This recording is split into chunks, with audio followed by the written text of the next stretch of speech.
বাংলায় একটা কথা আছে, পুরনো চাল ভাতে বাড়ে।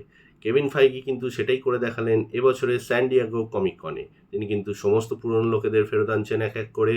প্রথমেই তিনি যাকে ফেরত আনলেন সেটা হচ্ছে হিউজ জ্যাকম্যান, ডেডপুল অ্যান্ড বুলভারিনে বুলভারিন হিসেবে। বুলভারিনকে একটা নতুন প্রাণ দেওয়া হলো। দ্বিতীয় ফেরত আনা হচ্ছে টিম ব্ল্যাক নেলসনকে দ্য লিডার হিসেবে, যাকে আমরা দেখেছিলাম দ্য ইনক্রেডিবল হাল্কে। তৃতীয় রেড গার্ডিয়ানকে ফেরত আনা হচ্ছে, যাকে আমরা দেখেছিলাম ব্ল্যাক উইডো সিনেমাতে। চতুর্থ, নতুন করে আবার কিন্তু রিবুট করা হচ্ছে ফ্যান্টাস্টিক ফোরকে। ফ্যান্টাস্টিক ফোরে কিন্তু অলরেডি আমরা দুটো সিনেমা আগে দেখে নিয়েছিলাম, আবার রিকাস্ট করা হলো, আবার রিবুট করা হচ্ছে ফ্যান্টাস্টিক ফোরকে, এবং হয়তো এখানকারও মেন ভিলেন থাকবে গ্যালাক্টাস। এবং আমরা যাকে দেখে নিয়েছিলাম সেটা ছিল ডক্টর ডুম। ডক্টর ডুম বলতে যেটা মনে পড়ছে সেটা হচ্ছে এবছরের latest news, RDJ Robert Downey Junior কিন্তু এবারে প্লে করবেন ডক্টর ডুম হিসেবে। এবারে ডক্টর ডুম তিনি কেমন করবেন, কেন আসছেন, সেসব নিয়ে অনেক তথ্য পরে জানা যাবে।